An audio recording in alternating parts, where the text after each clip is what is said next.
Welcome to the Dr. Random podcast. I'm Dr. Sarah, and here's the deal. We don't do boxes here. Every episode is different, every conversation has its own flavor, and no topic is off limits. If you're looking for predictable, this isn't it. But if you want real conversations, honest takes, and a touch of intellect in the best way, you're in the right place. This is Dr. Random Podcast. Hello, and welcome to the Dr. Random Podcast. I'm Dr. Sarah, and today I am so excited because I have guest Dr. Zarik Boghossian. Am I pronouncing your name correctly? Or last name? Yeah, that's perfect, actually. Thank you. All right. And actually, Dr. Zarik and I actually were acquainted, and we know each other because he was actually my professor at Pepperdine University. And I'm really excited to have him because his class I loved his class. It was one of my favorite classes in the program, and I really enjoyed it, and he taught us so much. And so Dr. Zarik Boghossian is a technology innovator. He's an entrepreneur. He's an educator, an inventor, and leader.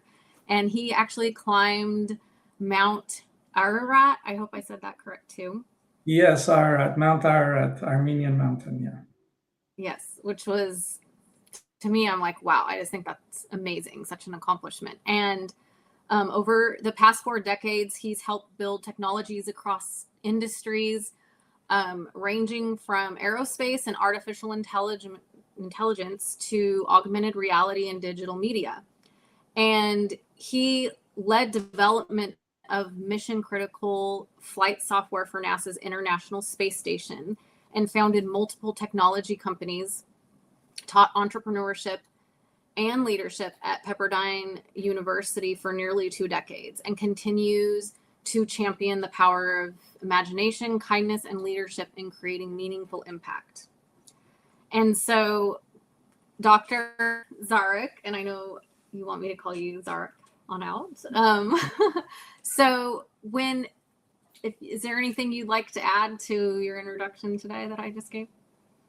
No, actually, firstly, I'm grateful to be here. I'm very proud of your achievements over the past few years. Being a student of mine now, accomplishing the things you love to accomplish, I think it's an honor for me. So I appreciate being here. Thank you so much. And I'm honored to have you here. So thank you. And I know both of us have that Pepperdine pride too. So just love Pepperdine. And when people hear your resume, they see NASA and AI and entrepreneurship, patents and academia. But how do you describe yourself beyond the accomplishments? Yeah, actually, as you were reading all those things, it's just, it's a very interesting feeling. And I'm trying to find the right words to explain or answer your question. So it is truly, at least for me, unless we have a conversation like this, or maybe I have to submit something from my past experiences and all that, I really don't even remember what I have done. I remember the achievements, but I don't really go through like, oh my God, I did all this, right? Mm-hmm. Because to me, I've done everything that I love to do, and I was honored to do, and I was grateful for them to be done through my participation. So the simple answer to your question is, well, I'm older, so I've done many more things in my life. And I've always stayed true to my abilities, which is technology, innovation, creating things from scratch. And when I hear the things that you just mentioned, I'm looking back and I feel like grateful, but I still feel like I've done enough, not a lot, so because I still like to do what I've been wanting to do for the past 42 years. So I'm grateful for the opportunities I had to be participating in all these industries. But they all have one thing in common, from aerospace to e-commerce to retail to augmented reality and AI. At the end of the day, you have to deal with human beings. So I think what I've developed really well over the years, how to speak to people, how to motivate people, how to, relay my vision or the things we're going to go do together. So that's been my I stay focused and I do the things I love to do and I end up doing it. So I love that.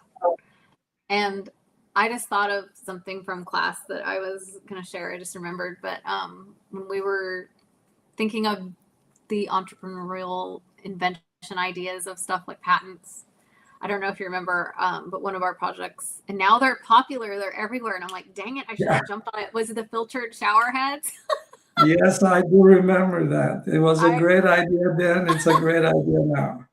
I'm like, oh my goodness. And if there's anything I remember, I could like hear your voice in the back of my head saying, do it, just go do it. And I was like, I feel like that's one thing I took from you was your enthusiasm and you're like, just go do it, don't wait. Like just, tackle those ideas and those, dreams and creative ideas. That's true. Because honestly, unless you do it, you don't know if it would have worked or not. And then when you do something, even if it doesn't work, then you have nothing to lose. See, I think, again, it's a mindset. So I am glad that you brought that up because that's an example of any topic in our heads. So you think of something, if it's possible for you to do it, do it. If it's not practical, don't do it. But don't regret in the future just because you didn't start exploring it. So yes. Yeah. And that's how sometimes I have, I look at life. It's like, am I going to look back and be like, I'd rather take that step and risk of the unknown. And then, because that feeling of regret when you don't do something, I feel like can hang on you and be heavier than not taking that step. So, yeah. Absolutely. Yeah.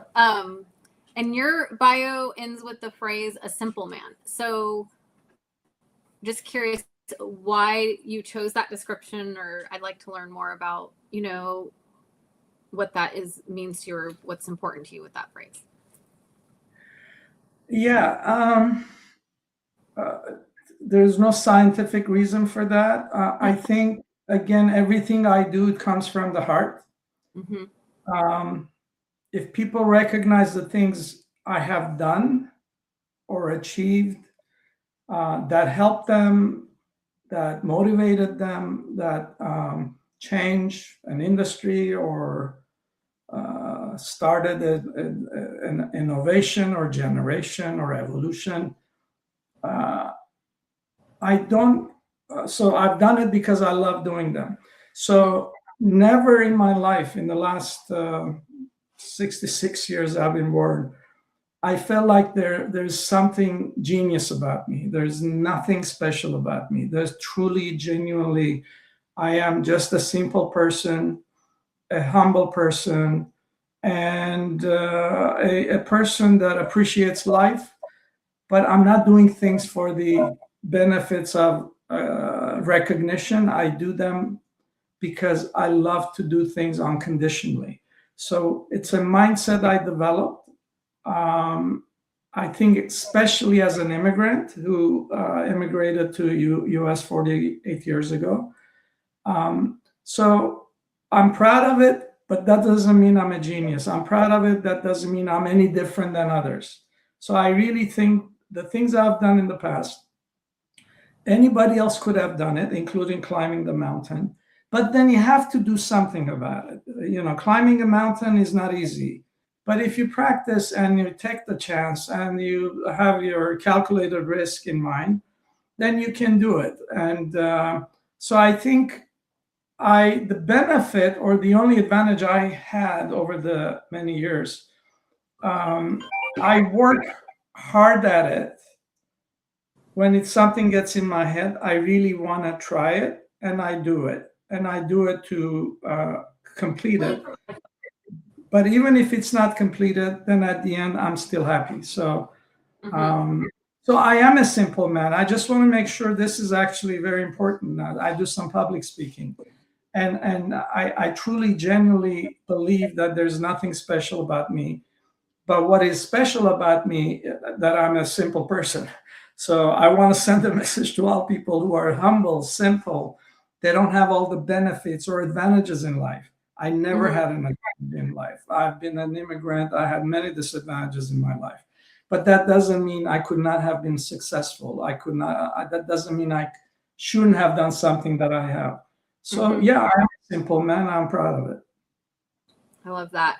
Um, and yes, I love all of that. And it makes me think, I love that, because you're very humble, I feel like, and because you have accomplished a lot and you're amazing. So I love that, that's, I don't know.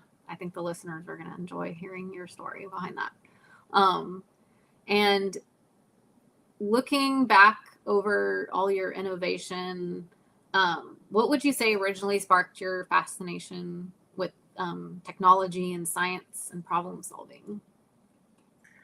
Well, this is actually a true story. So it's a mix of, I'm going to go back 48 years. So as an immigrant, I came to this country. Um, I was born in Iran. I'm Armenian, born in Iran. So my religion is Christian. My background is Armenian. My identity, my culture, my language. Mm-hmm. But due to our past history, Armenians around the world, maybe we'll talk about it later. Many Armenians were born in different neighboring countries, and my grandparents were born in Iran. Therefore, I was born in Iran. Mm-hmm. So, right before revolution in Iran in 1979, I left the country, and maybe we'll get into it later. Um, but the fact that I was in a new country, my English was poor. I was a shy person. I had no friends, but I was really good in math and science. So when somebody's asking me, how did you get into computer science and software and technology? I give them the honest answer. And it wasn't like I was a Zuckerberg thinking ahead that I'm going to do something that's going to change the world. I was good in math and science because of my background in high school. And I wasn't good in speaking English. Therefore, I chose a degree program at University of North Texas that didn't require a lot of speaking, didn't require presentations, didn't require participation a lot. So it was individual work, mathematical science work, which I felt comfortable doing. So sometimes luck can take you far. But even though it was luck that made me start computer science, but then I studied computer science, then I learned computer science. And guess what? As I graduated in 1983, I became one of the millions of computer scientists who actually started the Industry Revolution 4.0. So I am part of that industry revolution where computing was becoming available on your desktops, and then Microsoft comes with the operating system, and then the word processors, and then the Excel spreadsheets, and then internet comes along, and so I was actually part of that adoption. You can call it the previous AI generation. Okay. So I've gone through that full cycle. So my shyness and lack of speaking English made me to take computer science, and it happened to be a good choice because that's how I built up my career and my life around it for the last 48 years. Okay. That's interesting. I love that. I remember when you had to like plug your computer into the wall, the telephone socket. Yeah, So yeah, I've been around since then at least, but yeah. So and then I remember there was a computer in our house, and I'm in my 40s, so but there is a computer in our I never say how old I am. There was a computer in our house when I was little. I remember because my dad was in communications in the Navy. And so he was always tinkering around with like communication stuff and computers and all that. Yeah. So that's fun. And I guess, would you say the lessons, would you say what lessons from your upbringing, and this will kind of, I think, gear into what you're kind of just talking about, but would you say still influence the way you lead today? Yeah, that's actually a very important question. And especially for a person who migrated from a third world country into a first world country. What brought me the discipline and the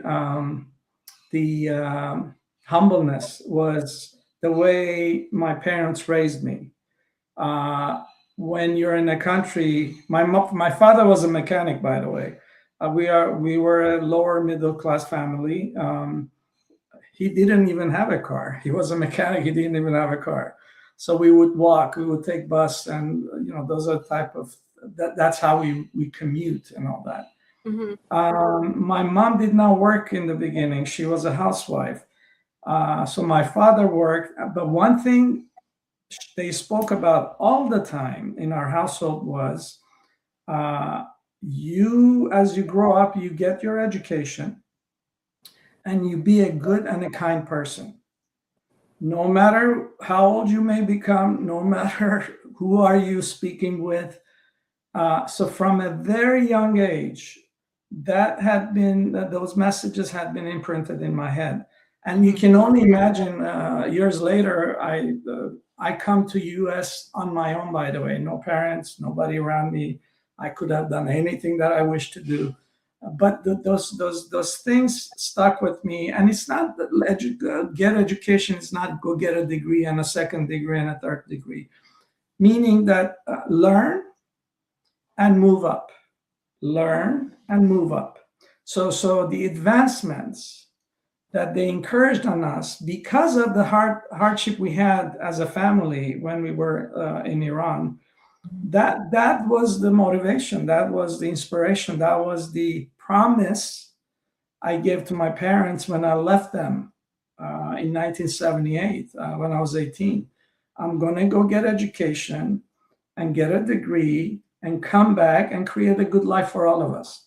So that was the plan. Obviously, that plan did not work. So I came to this country, I got education, and I stayed. Because if I had gone back, I would be dead because of the revolution and so on and so forth.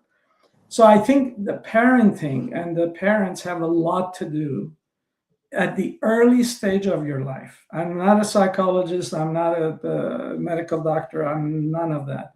But I think I have a lot of wisdom and experience. And I believe, at least in my case, and the cases of people that I know, it's that initial upbringing and validation, what's important in life and what kind of person you're going to be. And then you will be. So that was my inspiration. So I know we could probably really dive into that a lot. So yeah. Yeah. And NASA and the International Space Station, which was one of your most remarkable achievements, was leading the development of the electric power system flight software for the International Space Station. What would you say did that responsibility feel like at the time? Great question. Actually, quickly on that story, and which is relevant to your audience as well as to what I've done in my life. So, as you know, I do some public speaking, and the topic of my speaking is Imagine Always, one of my trademarks. And I share a story from my childhood. I was 10 years old in Iran, and my father had just bought us a black and white TV. So that was after 10 years of living, I saw the TV for the first time. And few weeks after having that TV with one channel availability, by the way, no remote, nothing, of course, I witnessed the launch of Apollo 11 and the landing of the first man on the moon. I think it was July 26, 1969, maybe. And that became a fascination for me. We just got a TV and I'm witnessing something out of this world. Yeah. And then I didn't know all the details, how they got to the moon, what is the Apollo, what happened, or how long did it take, how did they created this thing. But then space became a fascination in my head. So I always felt, oh my God, I wish I could go to space. Oh my God, I wish I could work on a space program.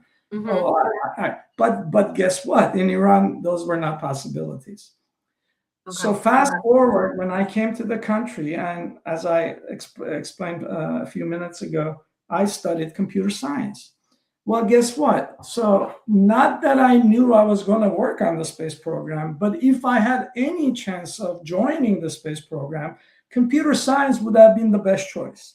Mm-hmm. So even though it was out of luck to me, but I took the steps, I studied it, and I became good at it. And guess what? 5-6 years of experience developing software, from machine language to some application programming and all that. 5.5 years later, opportunity knocked at the door that they're hiring for the International Space Station. I applied for a senior technical position, mm-hmm. and guess what? They hired me. So see, now I am, there's a reason I do some public speaking, because I believe our lives has some destiny, that we have some destiny in our life. We may not know it early. A lot of things I notice now, I didn't notice 30 years ago, but that's part of life. So then I joined the space program. But the message there is, I was prepared to take that opportunity. So I have a formula that I use: success equals preparation plus opportunity. So I took the right major. I was really good at it. I applied for the position. I was hired for the position. And then 2 years later, as a matter of fact, not only I was in that position, they asked me to become the manager for the entire space station flight software team. And I have zero management skill. I've never been a manager in my life. And I just came to this country like 10 some years ago. But what they saw in me was not the years of experience. What they saw in me was my passion, because I shared with the managers who were trying to hire the right person. I shared with them my story about when I was 10 years old. Mm-hmm. That was very convincing to them, even though I wasn't trying to convince them. I was trying to be honest with them, because they asked me, have you been a manager? No, sir. Do you really think you can do this? I said, I don't know if I can do this, but rest assured, I'll give my life for this position. So I will never let you down. So in a way, they made a choice, and it was the right choice for them, and it was the right choice for me. And so if I were to consider anything as my career lifetime achievement, it is the International Space Station. So flight software for the electric power system means, unless there is a power distribution inside the space station, that space station would not have ever been built. So when I look at that core value that I provided with my team 30 some years ago, of course, I cry anytime I think of it, and I look up the sky. I'm saying the space station is still orbiting the Earth. That's so cool. Yeah, I love that. That's awesome. Like the fact that, because like it's funny. One of my podcasts is about the cosmos and like stargazing and all of that, and looking at what's going on out in space. And so the fact that when you look up there, you're thinking, I mean, that's huge. That's awesome. I love this story. And the ISS system that you, well, that's what we just talked about. I was going to kind of go into that, but we discussed that, unless you want to talk more about. No, International Space Station. I think what I learned from that program, you can only imagine Mission critical means if I didn't do my job well, or 150,000 other people working on the project, the people would have died. These astronauts are dear people, smart people, kind people, educated people. I got embedded at the Johnson Space Center, living on campus on building 1, meeting astronauts, meeting the operational people.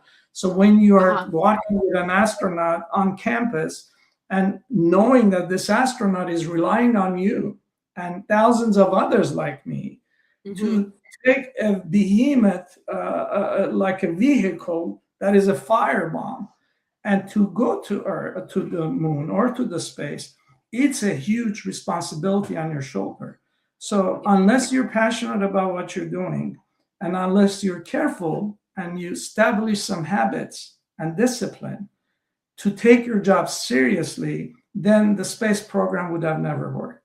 So I think when you see real people are relying on your passion and experience, then there's additional responsibility on your shoulders and a lot more stress, by the way. So yeah, and that plays into a lot of everything we all do in our careers or passions or anything.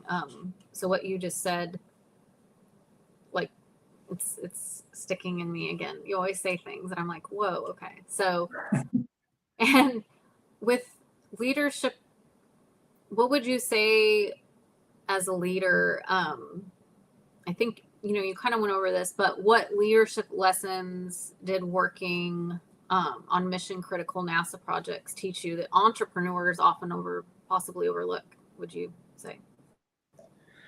Well, resilience, determination, endurance, staying true to your values, keep imagining and envisioning. Before we launched the space station, it was only a dream.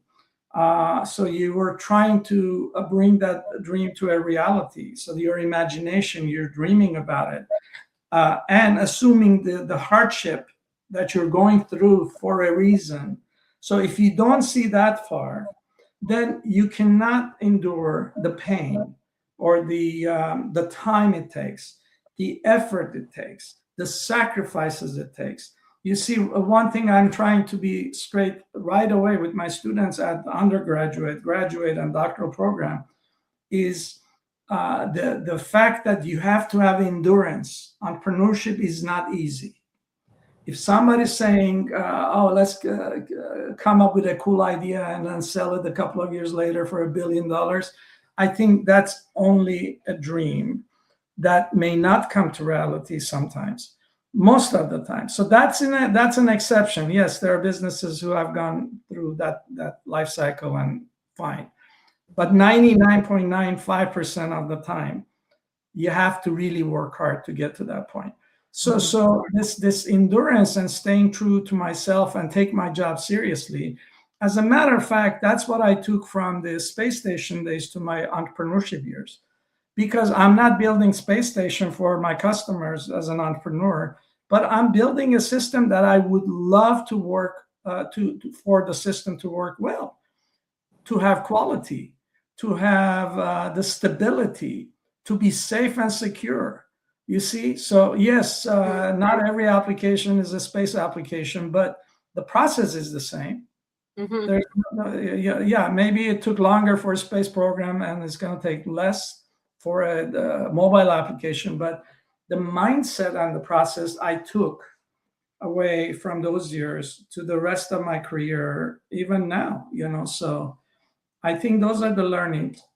And leadership, in my opinion, not only for space, leadership, I'm a little bit different. One of my trademarks is leadership as a service, and that I define that as treat people as human beings, and in return receive loyalty, respect, and results. So NASA was looking at the results of the International Space Station to be orbiting around the Earth. They didn't really give us the notebook saying you're going to do this and this and this and this to get to that result. So it's the leadership that comes in and says, I'm going to use this style of leadership to motivate my team to create something out of this world.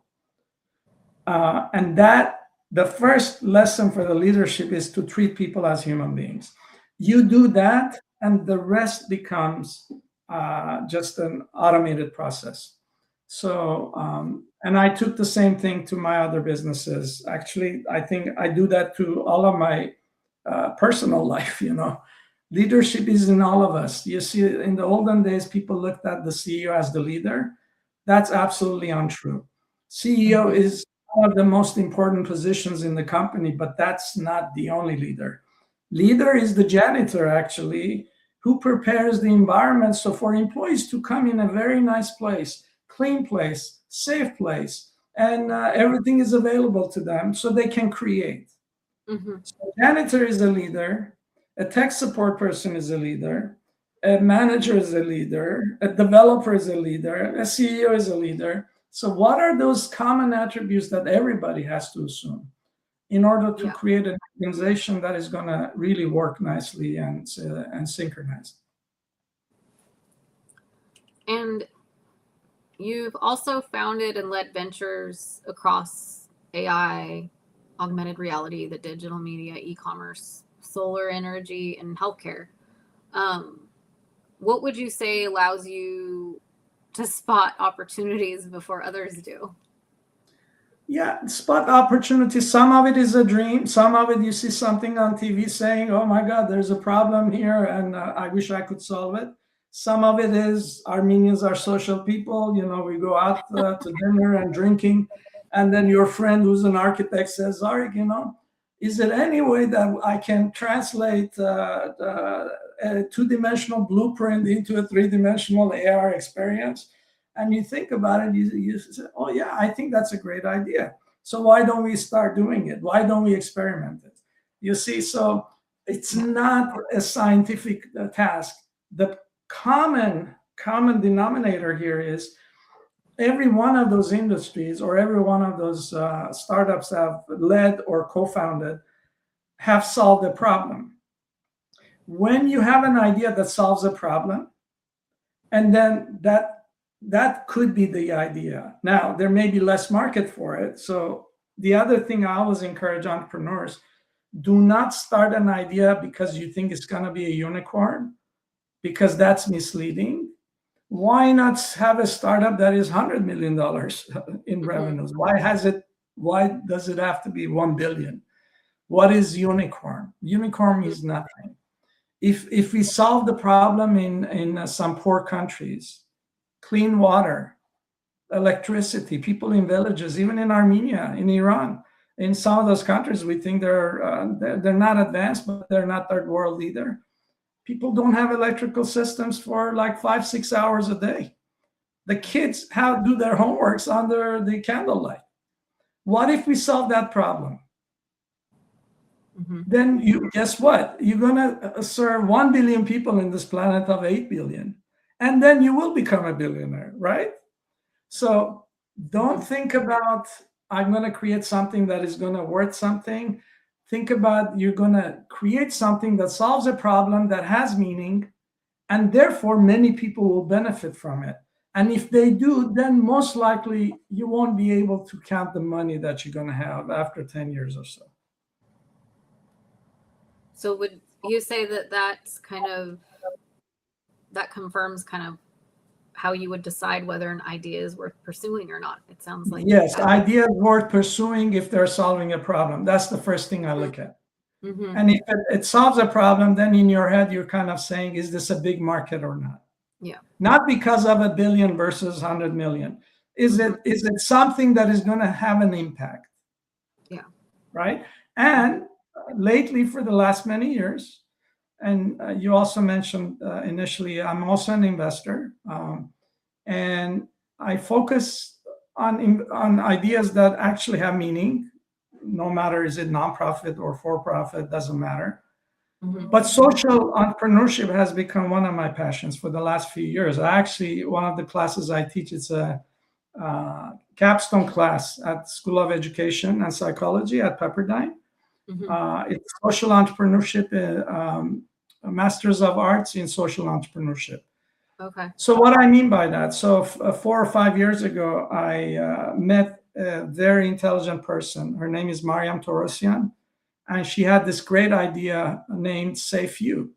And Safe You was an application, a mobile application, and its intent was to help gender inequality issues and especially abuse against women, starting with third world countries. And sadly, even in this country, we have a lot of issues like that. Well, guess what? For me, I didn't even think about, is this a unicorn or not? Yeah. I said, this is a great idea. And when it's scaled, it's going to help a lot of people around the world, by the way. This is not just one country, one continent. This is sadly a global issue of magnitude scale. And if a problem is solved through this technology and idea, then I want to be a part of it. So I've been an investor for many years. I'm actually now developing the next generation of that software for Safe You because of the passion I have, and I believe in the idea. So that's an example of, if you think of something that solves a real problem, then put everything that you have in your heart and try to make it work. I love Safe You.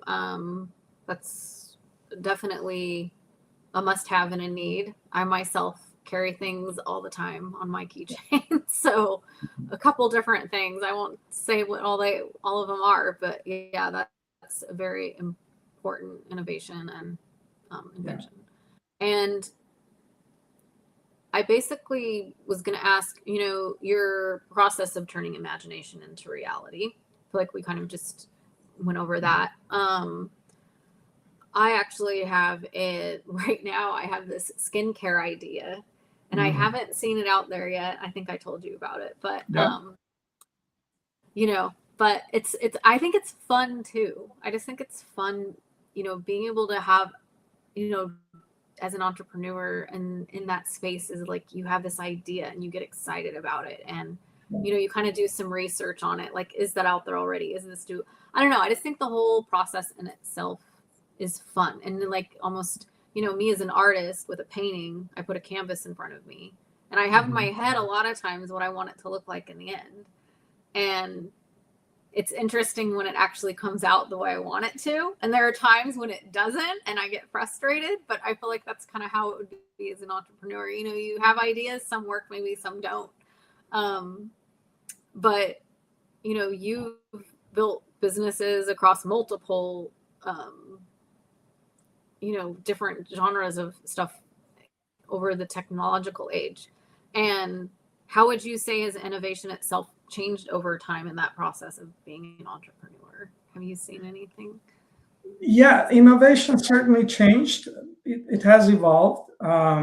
Processes, when I was working on the space station program, we had the software development lifecycle called waterfall. Waterfall meant, go define the requirements. When it's fully defined, then you start writing the code. When you're done with writing the code, then somebody's going to test the code. And then somebody's going to validate the code. And somebody's going to launch the code. So for some industries, that is still the case. So if it's a mission critical software like space, military, they still do that. But what's been introduced is what's known as agile development process. Scrum. Scrum is a development process where you can go to Mars. As a matter of fact, Elon Musk, everybody knows about him. He wants to go to Mars. So Elon Musk, SpaceX, the solar city that he owns, and Tesla, the engineers in that company, they're using this agile methodology. Yeah, going to Mars may take 10 years, but I cannot wait 10 years to see if it's going to work or not. So you take smaller chunks at the big vision, and you start using agile development process. And every 2 to 3 weeks, you develop something and you see progress toward the big picture. Mm-hmm. So those are the type of things that evolved in our industry. And the technology stack, like I mentioned when I was in getting my computer science degree, we didn't have internet, we didn't have cell phone, we didn't have Chat GPT. Oh my God, we didn't have Google. Like for me to search for something, I had to go to the library in Denton, Texas. Big library, and my English was poor. So I had a dictionary next to me. I was reading a book and I was trying to translate so I can understand, did I have the right research or not? Mm-hmm. So imagine all those difficulties at the time. So evolved into what we have now. Mm-hmm. Right now, you can reach out to the world. Right now, we're speaking, you're from out of state, I'm here in LA. And we're discussing a topic that may reach out to thousands of people, right? That's the evolution we've gone through. But I want to mention something important. So evolution, of course, now it's AI, right? So I consider myself as part of Industry Revolution 4.0. I actually believe AI is now officially part of Industry Revolution 5.0. It's not only AI, it's an autonomous economy. It's autonomous everything. So truly, it's a next revolution. But one thing that stayed the same from the time Henry Ford invented the first car in 1890 or something, where we are now is the human element. Okay. Mm-hmm. Yes, there are talks about you're going to need less humans because there's more automation. Yes, that's a different topic. But humans, human minds, human character, human kindness or lack thereof, human motivation, human intelligence, emotional intelligence.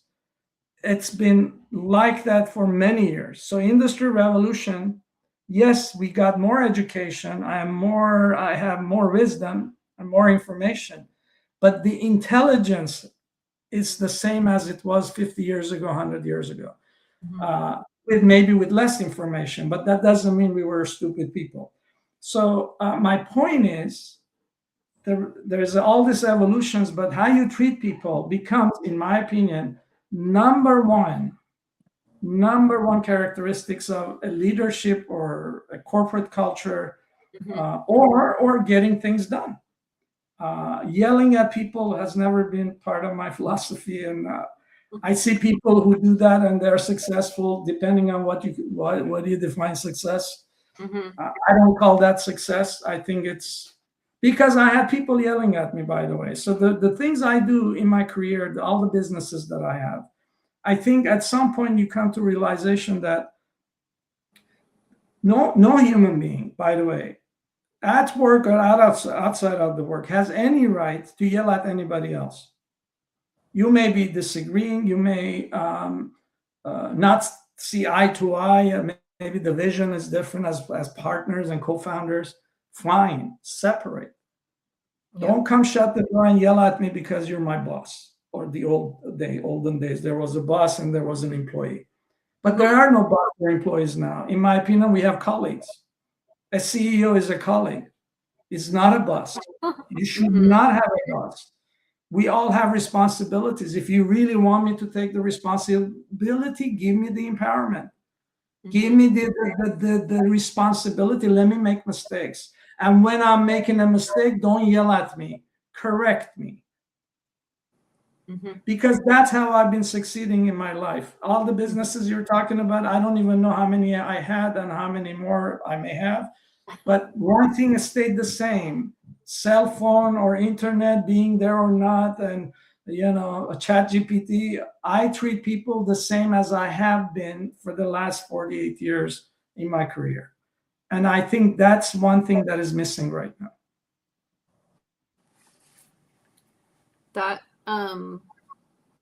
yeah, that's definitely a goal I will take with me, is to think when you're working in the different environments of we're all colleagues. So I love that.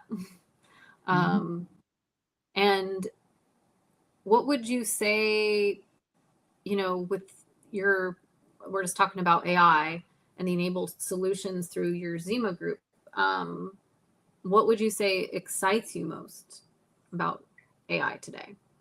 Yeah, AI has caused a lot of issues, by the way. So let me put it bluntly. I used AI 50 years ago, or not 50 years ago, 30 some years ago on the space program. AI Mhm. is nothing. Artificial intelligence, actually, I don't like the term. Many Okay. people use um, augmented intelligence. Okay. It's truly that. I think AI should stand for augmented intelligence. There is a Okay. human being and there is some augmentation of some intelligence, but Mhm. I am still in charge. I'm still sending the commands. You cannot have, maybe over time, you're going to have the so called agents. They're going to learn and they're going to make decisions and they're going to make transactions. That's what I meant by autonomous economy. Yeah. At some point, 10 years, 15 years from now, I think there will be moments, industries that you teach an agent to do something and they're going to do something and they're going to learn when they make mistakes and they're going to correct themselves. They're going to charge the customer, they're going to file the invoices, and they're going to send you a report as the CEO of the company. Yes, those things in some industries will happen, but I think augmented intelligence is the key.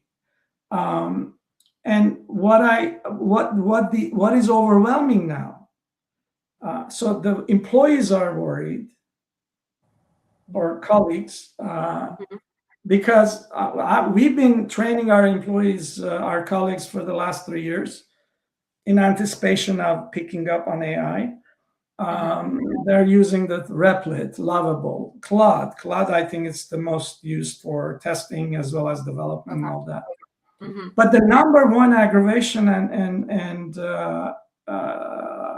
issue with everyone was, are you asking us to do this so you can pick up few of the few and then keep them because they're better at sending commands to these agents, and you're going to get rid of us, Yeah. right? So Mhm. from a company That. perspective, people are fearful. And in Mhm. some companies that already happened, by the way. So there Yeah. are no promises on anything. But my point is, if we have an educated force on AI and we can do things quicker, I would rather have more projects, deliver them fast, rather than less projects with Mhm. less people. So a goal for me and people like me is keep the people that we have them get education and be certified with AI tools, and so we can bring more business and deliver faster. I Mhm. think that's the best option. But what makes it worse is the customers who come to us now, they all have an opinion. Yeah. Oh, Zarik, we heard you can use an agent and a manager and maybe half a person, and you can give me my product in 2 months. You see, those are the things. Of course, I don't agree with those things. I think Mhm. everybody's underestimating the role of the human beings, even in the autonomous economy. Yes, we Mhm. can do things faster, but you still have that person. Imagine you ask me to do something for you, and it has to be HIPAA compliant, GDPR, other requirements, quality requirements. I'm going to ask Claude, please go do this for me. And Claude is going to send me a code. I'm going to look at it. I'm going to compile it. I'm going to deploy it. And then it's going to work. And then after a while, it's going to crash. Yeah. And the customer is going to be pissed off. And if a customer comes to me and says, Zarik, what did you do? I said, well, I didn't do this. Claude did it. Why did you ask Claude to do it? Because you told me you're okay with Claude doing this, because I told you you're going to need 5 people to do this. You said just do it with one person and use the AI. You Mhm. see, of course, I would never do that. I'm giving you an example of, Mhm. if I were to do it and if it crashes, who's responsible for that? If I'm still responsible, then I'm going to decide how many people I'm going to need to embed with the AI Uh-huh. as an augmented intelligence and then deliver to my customers. So I Mhm. think the stress comes from the customers. They want to save money and they want to have it quick, then they want everything. The Mhm. employees are scared because they may lose their jobs if I have better AI educated people. Mhm. And it has created a chaos. I don't think it's a good time. Mm. I feel it in the air. Uh, I well, mean, having said that, I don't think it's a good time, but keep in mind, again, I repeat myself, Industry Revolution 4.0 was similar. Mm-hmm. So I'll give you an example. When the Henry Ford invented the first car with four wheels in 1890, let's say 130 years ago, let's say, right? Before he invented the car, actually, there's a quotation I use in my classes. The great grandson of Henry Ford once said, if my great grandfather was asking people what is it that they needed at the time in the 130 years ago, they would have said, we need faster horses. So they didn't know what a car is. They said, I need a horse because that's how I deliver things. Yeah. That's how I bring people from one location to the next. Mm-hmm. But then Henry Ford said, no, you don't need a fast horse. You need a car. Mm-hmm. You see? So then he built a new car. And so the Ford Motor Company, 110 years ago. And then what happened? Those people who were riding horses, they lost their jobs. But guess what? They then started being trained on being drivers. Mm-hmm. So if you look at AI, it's the same thing. Find your spot. Don't fight against it. Yeah. Because see how you can adapt to it. So the horse riders became taxi drivers, or they knew how to ride cars rather than keep complaining. Now the truck drivers are going to lose their jobs in a few years. Some of them have, because there's autonomous trucking. Is it good? No, it's not good. But it's going to happen. So why don't you go get training? Because you still need an operator in the car, in the truck. Mm-hmm. Learn the skills, because now you've been a driver for 30 years. Oh, you have great experience. Use that experience and try to learn how to operate an autonomous truck so that then you can keep your job. Yeah. It's a new job, but there is a job for all of us. Yeah. But find that. Don't fight it. Don't complain. Go find your spot in the AI or autonomous economy evolution. So yeah, words of wisdom here. Okay.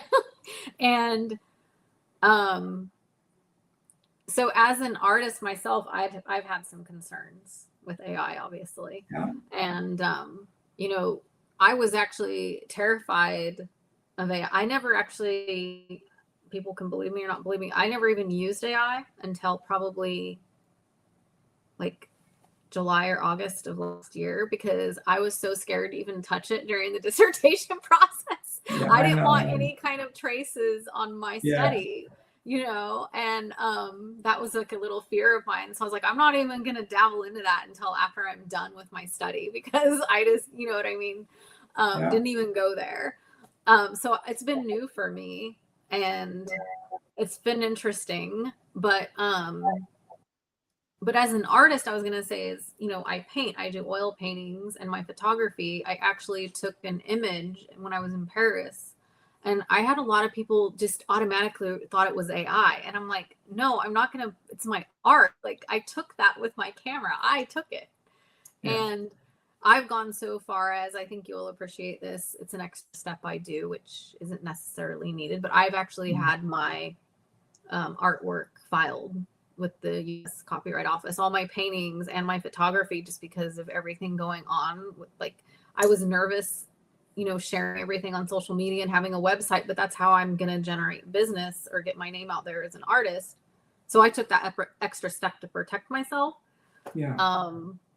But yeah. And then it was really fun when I filed my, patent name copyright for Dr. Random. Yeah. So absolutely.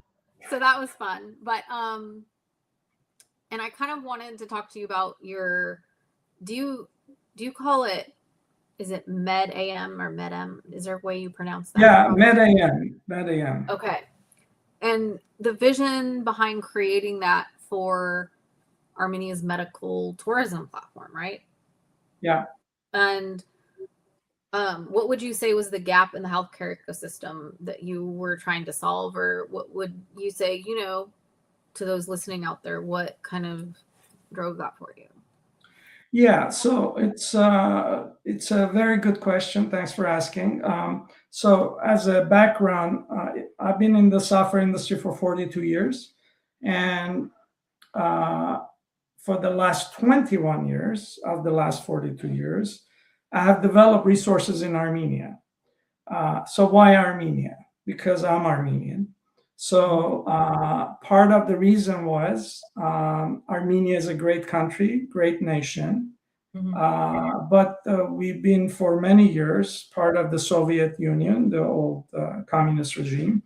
But for the last 34 years plus, we sought independence. So basically, we are a new country. So a 34-year-old country is going to have its own issues and problems. So what Armenians do have is really great brain power, hardworking skills.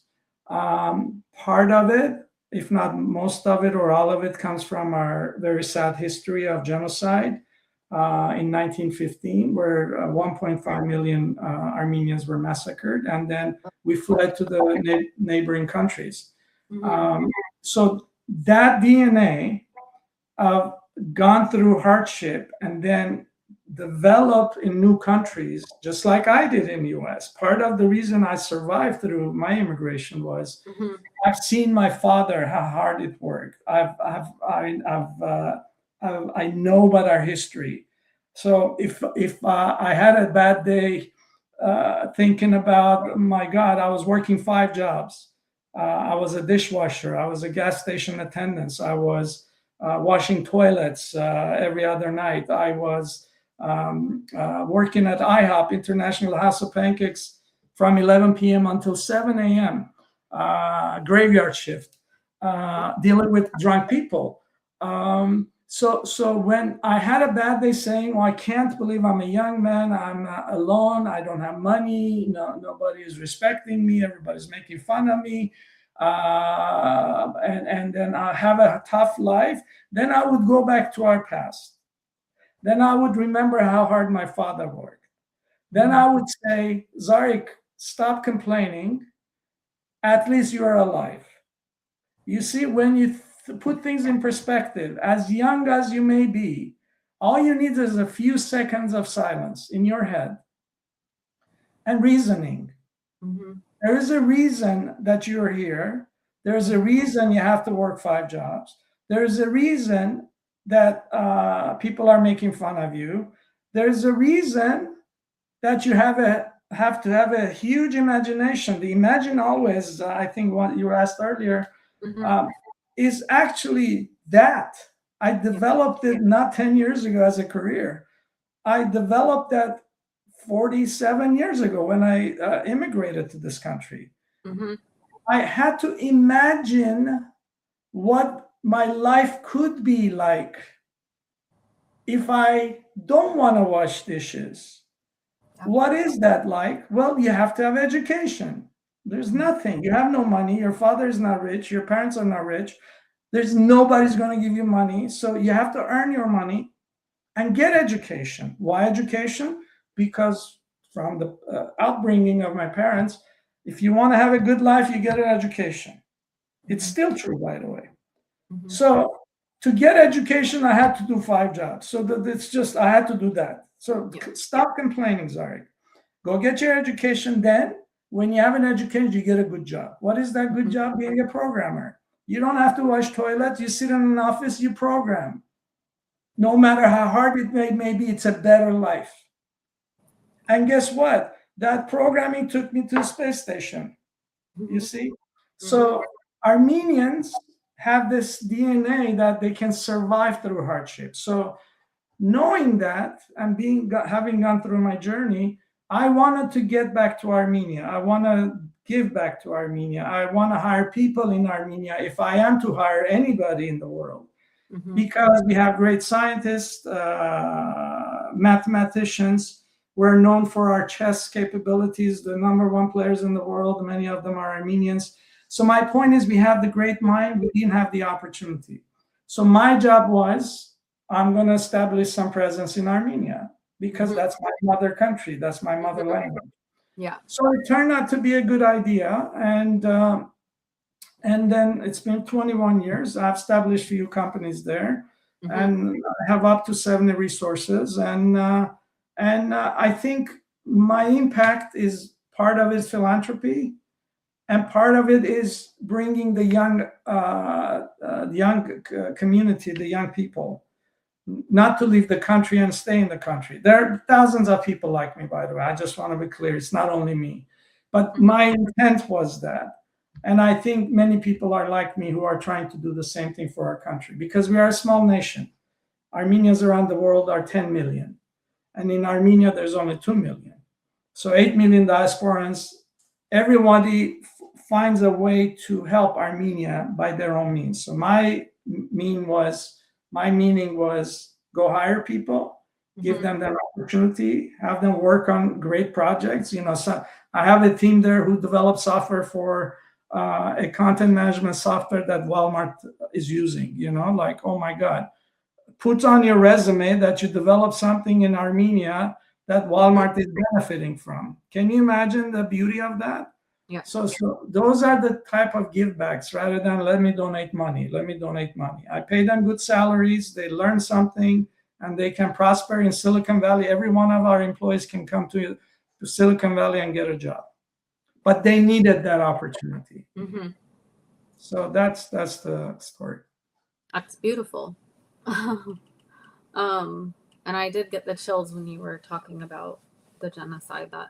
I saw some research on that. Yeah, thank you. Yeah, it's honestly, sadly, there's still genocide around the world. I mean, it never subsided.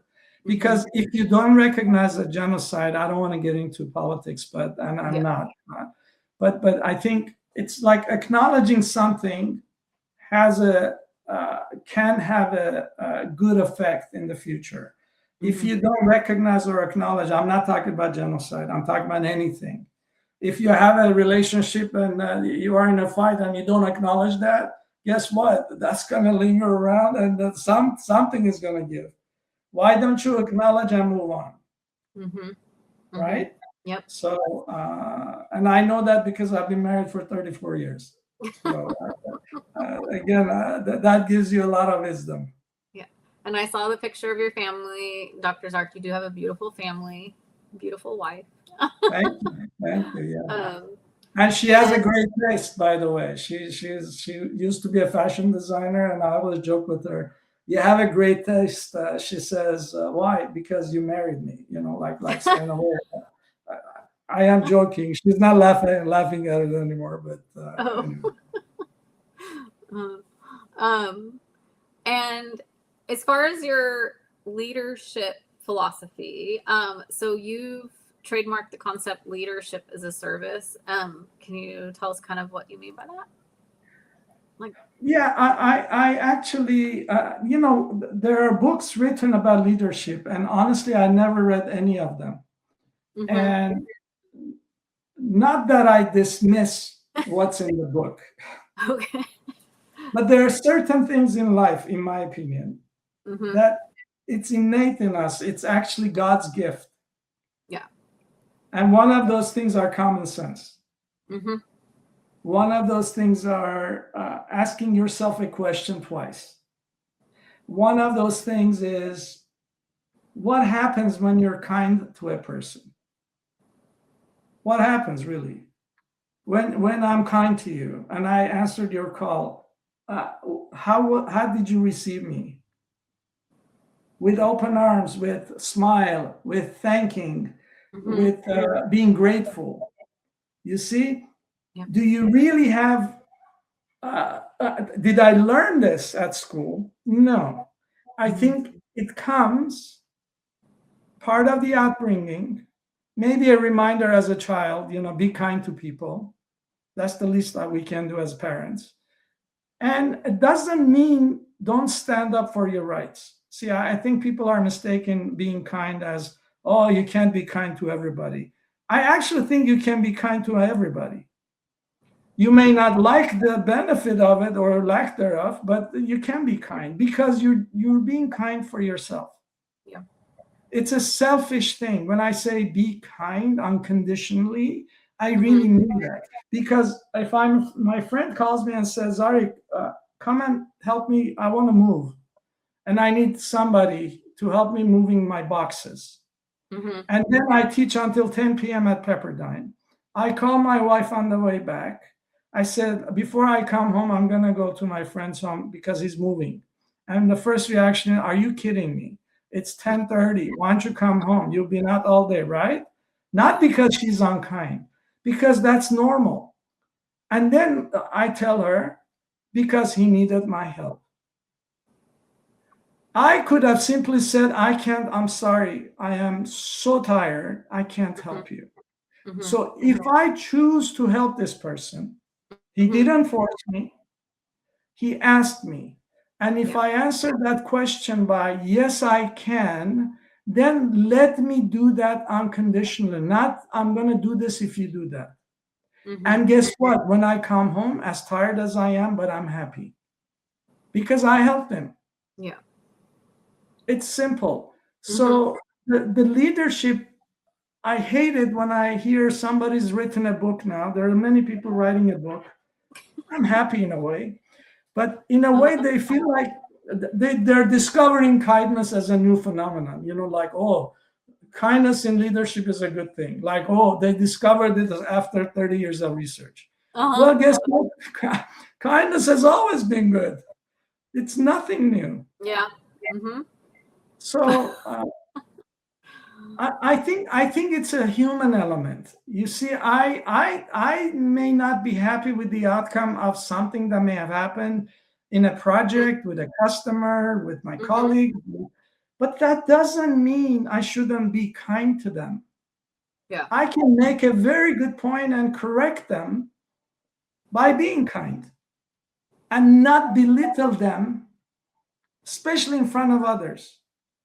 So leadership to me, treat your people as human beings. Yeah. Be one of them, Mm-hmm. not on top of them. Mm-hmm.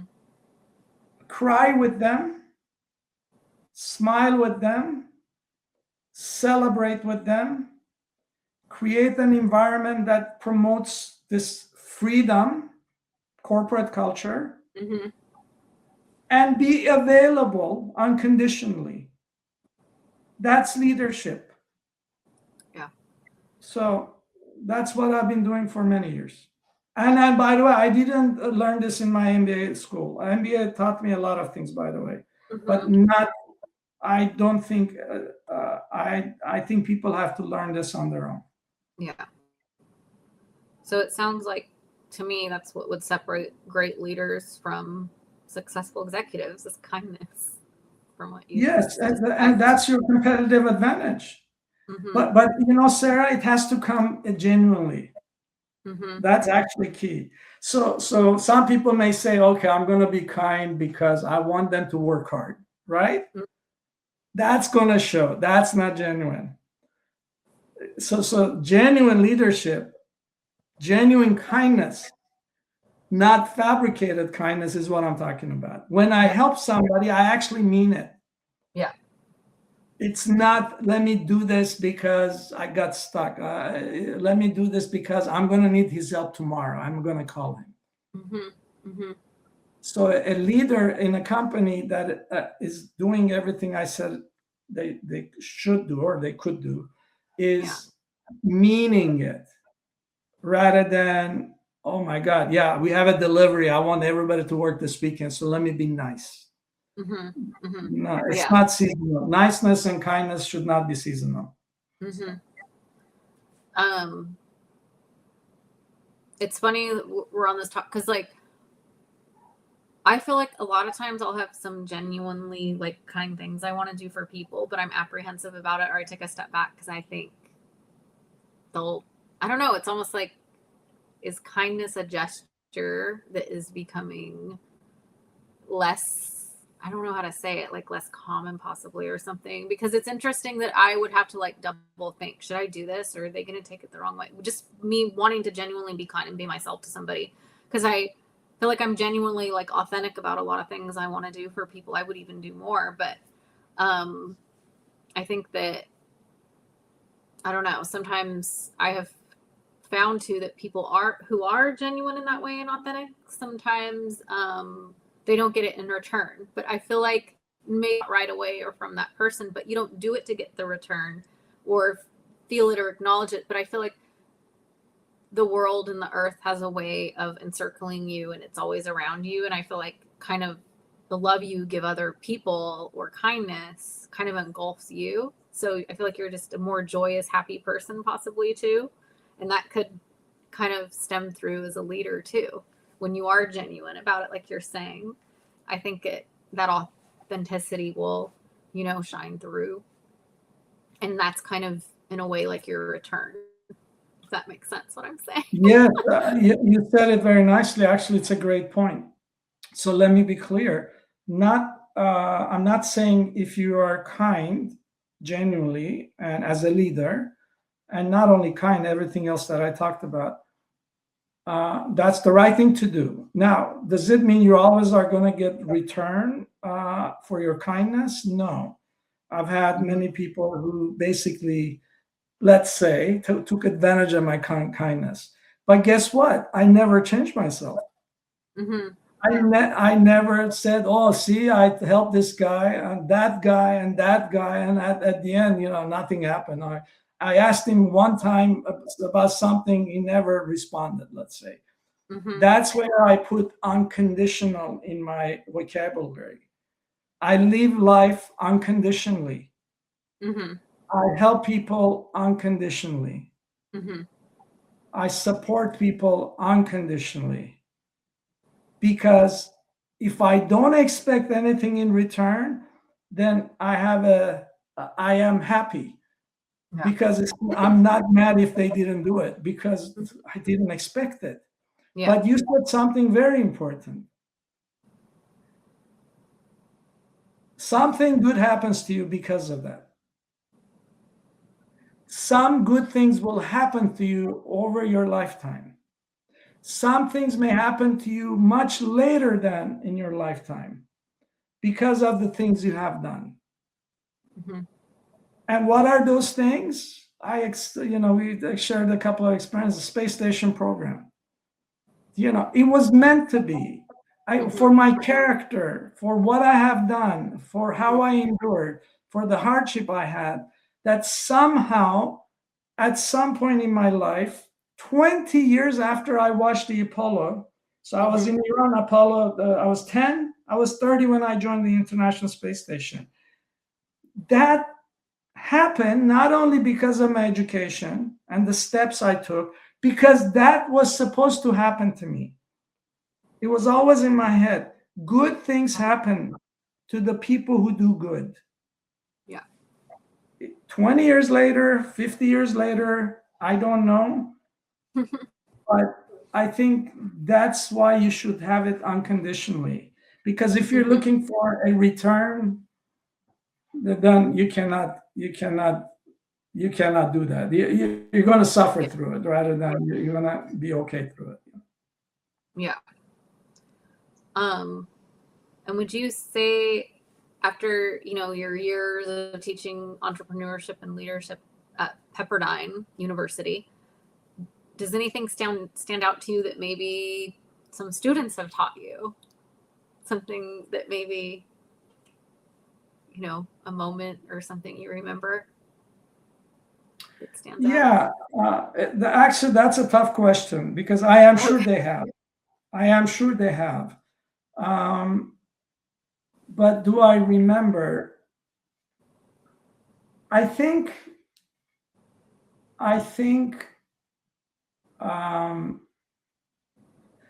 my style of teaching is different, as you may have noticed. I'm not a traditional professor. I have 3 advanced degrees, and I've sat across the aisle. I've heard my professors, great professors. I think what they show me over the years, having them acknowledge my style of teaching and adopting to it and enjoying it, and then staying in touch with me and sharing their success stories after many years, they taught me that doing good and sharing with young people about your knowledge, your wisdom, will benefit them at some point in their lives. Yeah. So if I had a moment that, and there are many moments like that in class, you're thinking you're talking to 30 people, nobody's paying attention, right? and it's a tough night of the year. I'm tired. You guys are tired. I don't take it personal because I know it's hard, but I'm trying to get everybody's attention, not to be boring, to be mixing. So when you're thinking that they're not paying attention, and then years later they come back and say, Zarik, I remember I did this in the class. Remember I told you this, but remember you helped me with this business plan. I am doing it now, and thank you. Mm-hmm. So what they have taught me is what I do, Mm-hmm. they internalize. Maybe they don't show it, but I appreciate them paying attention. So they taught me that they're not sitting there for a grade only. Because I always said in your class too, I said, if you're here for a grade, you may get your grade. But if you want to learn something, then you're going to learn something, but you have to want it. And if you learn something, you did whatever you're supposed to do, there's not a good reason for you not to get a good grade. But you earn your own grade. I don't give you your grade. So if you do whatever you're supposed to do in life too, you go for an employer, why is there that they should fire you if you're doing your job well? So you earn everything. You earn your grades. You earn your education. I'm not pushing you, go do this so you can get an A. What is an A? A means nothing, by the way. You may have an A and not have learned anything. You may have a B minus and you're going to have a startup next year. You see, that's the education I'm looking for. Yeah. Not the grade. Don't go after the grade. But my point is, they taught me that if I speak their language, if I adopt my style, or my delivery, I never change my philosophy. Everything I said here, I'm that. It's not going to be for undergraduate. I'm going to say something else. But the way I deliver, and the way I get their attention, they taught me how to do that. And then it seems to have been successful, and I'm grateful for it. Love that. And if I have a question on, and by the way, if everybody listening to this podcast episode, if you're an alumni of Pepperdine or you're trying to decide where to go, I'm going to recommend Pepperdine, of course, and make sure you take a class with Dr. Zarik. So, and if every entrepreneur could master one skill before launching a business, what would you say that should be?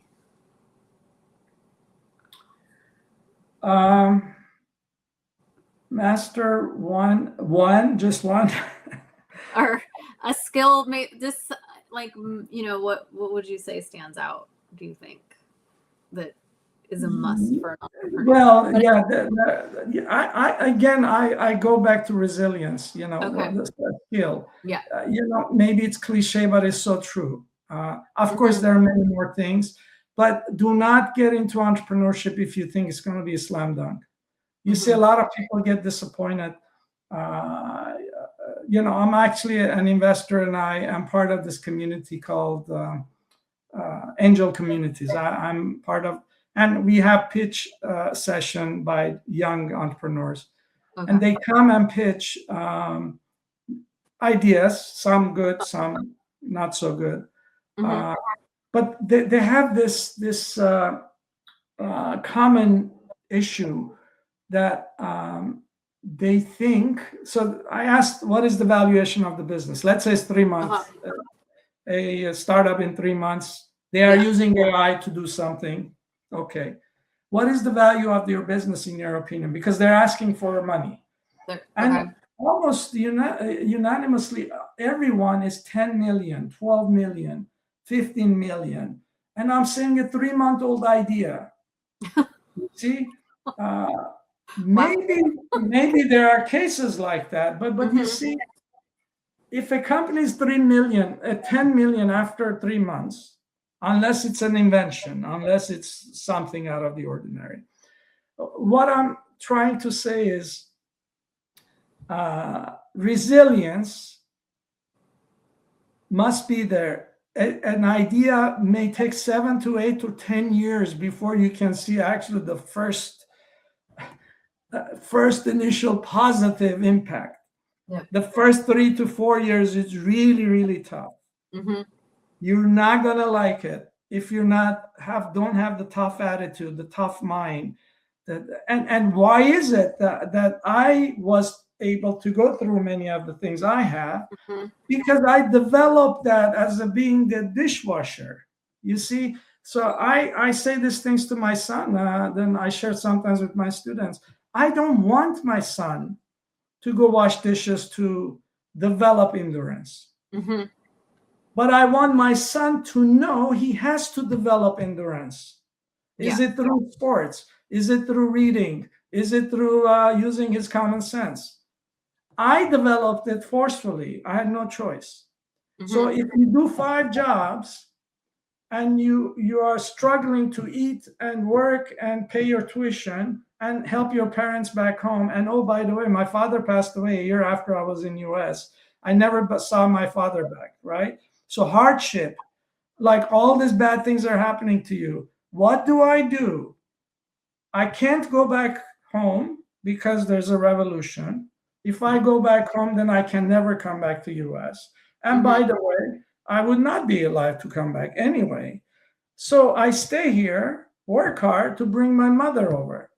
Mm-hmm. So then actually, so she will have a comfortable life while I'm going to continue my education, let's say. But, because of those hard days, the endurance, the resilience, the decision-making, I developed some soft skills that I didn't even know existed. Mm-hmm. It's like critical decision-making. That's entrepreneurship. I had to make decision-making as a dishwasher. Analytical thinking, like, oh my God, if I do this, I cannot do that. If I do this, I cannot do that. Hard work. I was working, I have from 11 p.m., 7 a.m.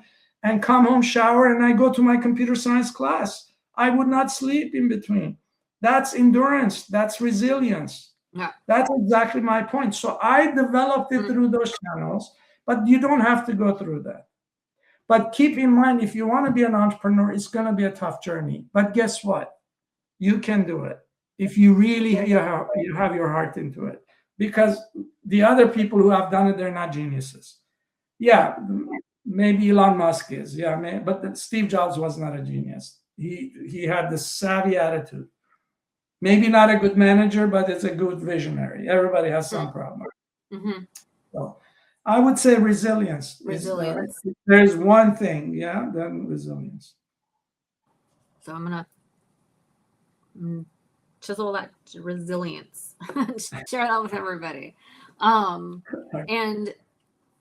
that's and you can feel with everything you're sharing and everything you've accomplished. It's such a great, inspiring story that you're sharing, and so thank you again for being here today and sharing all of this. And thank you, I appreciate that. Yeah, and as the creator around the concept of, can we kind of talk about imagine always just a little bit more with the philosophy and just why you believe that imagination is such a critical leadership skill, and how would you say people can cultivate creativity even when they're busy managing teams and businesses? Yeah, so how it was created, I kind of explained. I think immigrants in general, from any country to any country, and people are a bit more disadvantaged in life. They must use their imagination to change their lives. There is no other way. Like I said, I would never want to be stayed as a dishwasher for the rest of my life. Exactly. But one thing I've done which actually added to my entrepreneurship soft skills. I always took my job seriously. Mm-hmm. What I mean by that, I was the best dishwasher that they ever hired. My pots and pans, this is in Texas, by the way. You have all these big pans, like with a big meat in the Yeah. middle of it. That's all stuck to the bottom of it. Oh, dang. And I had to clean that after being cooked for like 5 hours, 6 hours. I took that big pan and I put some hot water on it. I started scrubbing multiple times until it started shining. I can tell you with certainty, my manager never asked for that. Yeah. My manager said, just wash this, make sure it's clean. But to me, clean was, it has to be clean. What is clean? Like there's no spots on it, Mm-hmm. right? So take your job seriously. I always took my job seriously. And that developed into a habit that I formed going forward. But major part of it, besides taking my job seriously, was imagination. As I said, if I want to have a better life, I have to get education. If I have to get education, then I have to have a better job. Mm-hmm. And then I would set goals. I would imagine, okay, now I have a job. Now I worked on the space station. What is it that I would love to do? I would want to work on a commercial product. I want to create something. I want to invent something. Mm-hmm. I imagined. Then I found the proper place to go and do it. So career-wise, I imagined my steps in life. As a matter of fact, I had a notebook with me. I wrote it down. I do a lot of handwriting. Mm-hmm. In my book from 30 years back, I had set some goals. For me to become the president, I called it president of my own company, I had to do all this, go through the channels and the type of positions I was imagining. And then to get to those positions, that's how I continued my education. I got my MBA because I was a good technical person, but I want to be a good managerial. At the time, it was a managerial. But it wasn't only managerial, it was financial, it was marketing, it was those things. So I imagined I could get those jobs if I have the MBA. And then the doctoral degree was a gift to my mother because she always told me, go get education, really. And honestly, doctor was a personal achievement. Not that I got a promotion, nothing. It's not like I got anything. But I proved myself that I have the resiliency, the endurance to be a husband, to be a father, to be a son, to be a colleague, and to also continue my education. That's why, I always encourage education. Now, it may not be a degree, but advancing your knowledge is really what I mean. So imagination, not only on career, but my personal life. Yeah. I want to buy a house. Okay, well, the house, you can't afford that house that you want to buy. Well, let me buy this one. Then as I'm working, I'm going to save money, and I want to buy a house with a pool. Imagine what it would be like if I have a house with a pool. Well, guess what? I've been living in a house with a pool for 25 years now. But I took the steps. I studied, if I want a house with a pool, it's going to take me so much money. I have to get funding and I have to get loan and all that, right? So nothing comes easy. But unless you imagine, I don't think you will achieve it. So imagine always is that. And then I relate imagine always to entrepreneurship soft skills, though some of them we talked about it here. Imagine always, learn always. Actually, that's another trademark. Learn always. Extreme collaboration. Don't quit. Failure is an option. Yes, there's a saying, failure is not an option. Yes, failure is an option. Yet on the space program, it's not. That's why it took us 10 years, 20 years to develop that. But we are programmed to believe that if I failed in a game, if my program is crashing, if my marketing didn't work, if I had a startup and it didn't go anywhere, then I am a failure. See, I think it's wrong. You may have failed in something, but that doesn't mean you're a failure. So what I say is failure is an option, but quitting is not an option. So if you failed on marketing, go learn what happened. So you failed, fine, but don't quit. Yeah. Right. So I talk about my public speaking, Imagine Always, is all that. And having hope, by the way, team collaboration, extreme collaboration, I call it.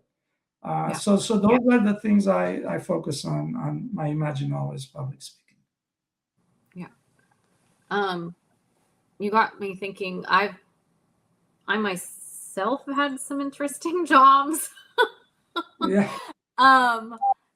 I actually did a job one time. I don't know. It was like this temp job, and I just knew I had to work. And so, and I was out at this factory. Nobody will believe me when I tell them, but I actually did this job. It was for like a week. I think I was just filling in for somebody, or maybe once they realized I was the little white blonde girl in there, they booted me out. I don't know. But it was a factory line of these plastic bottles with this company called Blue Magic Product or something.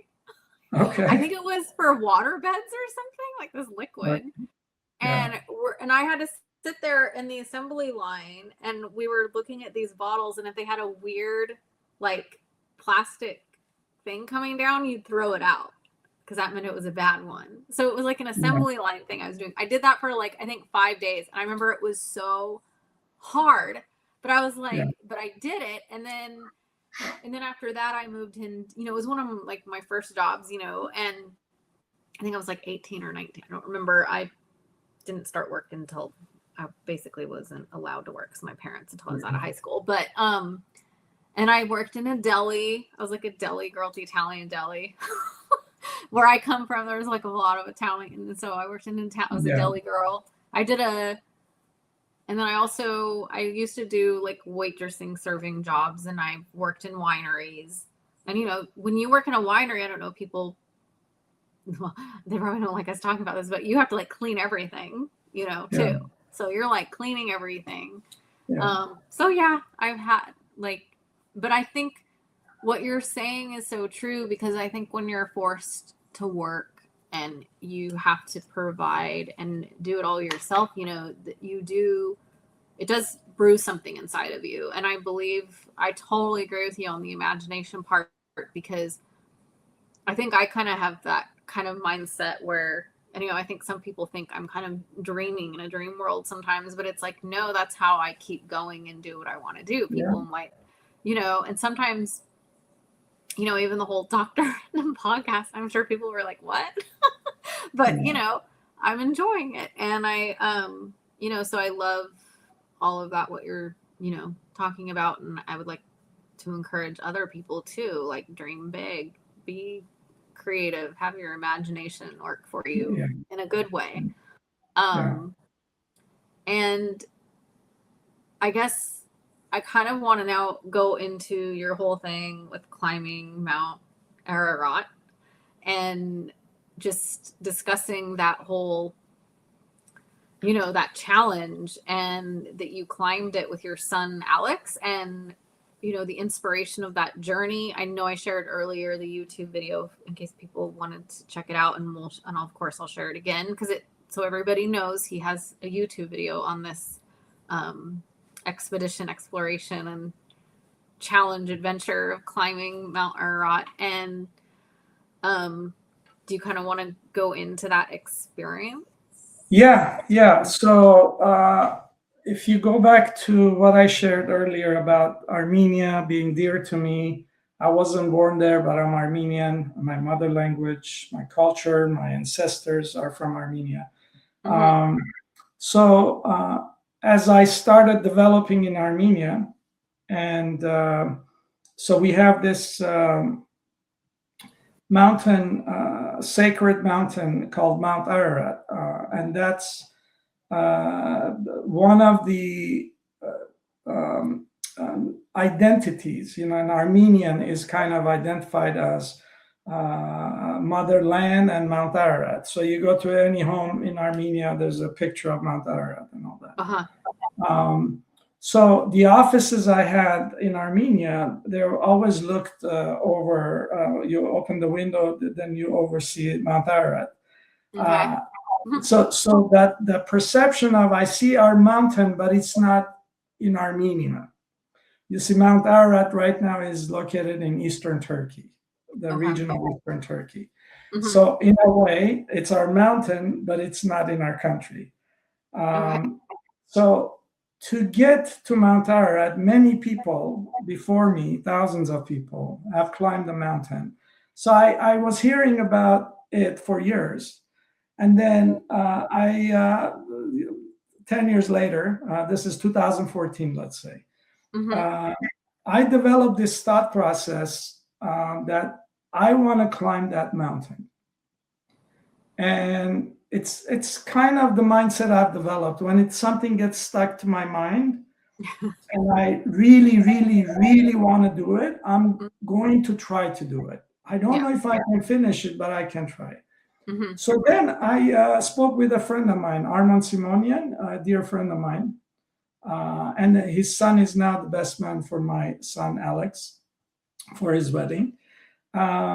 I went to him. I said, "Listen, Armand, I've been thinking of this for years, and you've been thinking of it, by the way. Shall we do this next year?" And immediately says, "Yeah, Zarik, we got to do this. It's been a long time. We've been talking. And why next year? Why 2015?" So it wasn't only climbing; it was in 2015. So 2015 was coinciding with the 100th anniversary of Armenian genocide. So from 1915 to 2015. So in a way, if I were to climb the mountain, that year would have meant a special moment for me because 100th anniversary, we want to take our flags and show our flags on top of the mountain. So then guess what? We said, okay, we're going to do it. So we start training. In first or second training, I came up with the idea. I don't know why. But my son was graduating from high school at the time. He was 18, I was 55. And then I thought about having my son with me and having Armand's son with him to go as father and son. And naturally, I think the wives were not happy because it's risky. Actually, for us, let alone take a young man with us. So I was hesitating, but I thought it'll be a cool idea. So I talked to Armand, and then he said, "Oh my God, that's cool. Let's do it." So basically, we decided to go with our kids, and there was another person wanting to join us with her kid. So in a way, we told our kids, "Listen, we're going to do this," and they were very excited. By the way, they said, "Oh man, it's cool. Yeah, let's do it," and all that. I said, "Listen, guys, we want to do this, but this is not a joke. So we're going to train." What is training? We're going to get up at 2 a.m., go to Mount Wilson, Mount Baldy. We got to exercise. We got to build up. We got to have endurance, in the cold. At the top of the mountain is glacier. So it's not an easy mountain, but it's achievable.